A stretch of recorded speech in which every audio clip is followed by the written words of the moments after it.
Sebagai penutup teman-teman sekalian, kisah yang unik diangkat oleh Imam Az-Zahabi rahimahullah adalah kisah seorang nelayan dengan seorang pelayan pimpinan wilayah pada saat itu di wilayah Irak.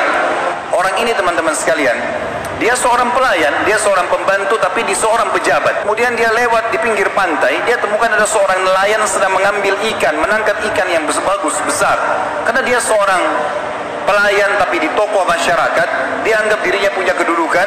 Dia lihat ikan tersebut lalu dia minta secara paksa, bukan dibeli. Dia bilang, berikan ikan itu kepada saya. Kata si nelayan, saya nggak bisa berikan ikan ini, saya ingin jual karena saya butuh untuk memberikan makan keluarga saya pada hari ini. Tapi dia rupanya memukul si nelayan dengan cara keras, kemudian mengambil ikan itu secara paksa. Dibawalah ikan tersebut, dia menceritakan dirinya dalam kisah ini. Pada saat dia bilang saya membawa ikan tersebut, ikan ini tadinya terlihat sudah akan mati. Waktu saya memegangnya, saya mengira ikan itu mati. Ternyata ikan itu waktu saya memegang di dekat mulutnya, menggigit jari saya. Dan pada saat menggigit jari saya merasakan sakit yang luar biasa. Dan mulut ikan itu tidak bisa terlepas sampai saya memotong bagian mulutnya, baru bisa terlepas giginya. Padahal ikan ini seakan-akan sudah mati. Kemudian saya pun membawanya ke rumah dan saya tetap menikmati dagingnya yang haram tadi. Keesokan pagi, semalam suntuk. Pada malam hari saya nggak bisa tidur. Dia mengatakan kemudian keesokan paginya saya mencari seorang tabib. Lalu tabib ini menemukan ternyata ada bakteri yang sedang menimpa atau mengena tangan saya yang dikenal dengan gargarin atau penyakit yang tidak bisa kecuali harus dipotong. Maka diperintahkan oleh tabib untuk memotong jarinya. Kalau tidak, maka akan menyebar penyakit itu ke seluruh tubuhnya. Maka dia pun memotong jarinya satu. Ternyata sakitnya masih dirasakan. Akhirnya dipotong ke seluruh jarinya 5-5. Masih dirasakan sakit juga. Dipotong telapak tangannya, masih terasa sakit juga, sampai dipotong setengah, sampai di lengannya, dipotong semua lengannya.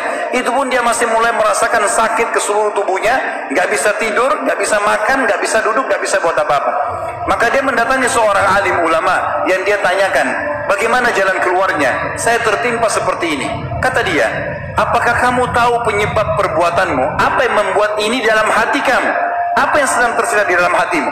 Dia mengatakan, saya diceritakanlah setelah menzalimi seorang nelayan, mengambil ikannya yang saya anggap bagus, lalu ikan itu mulai menggigit jari saya.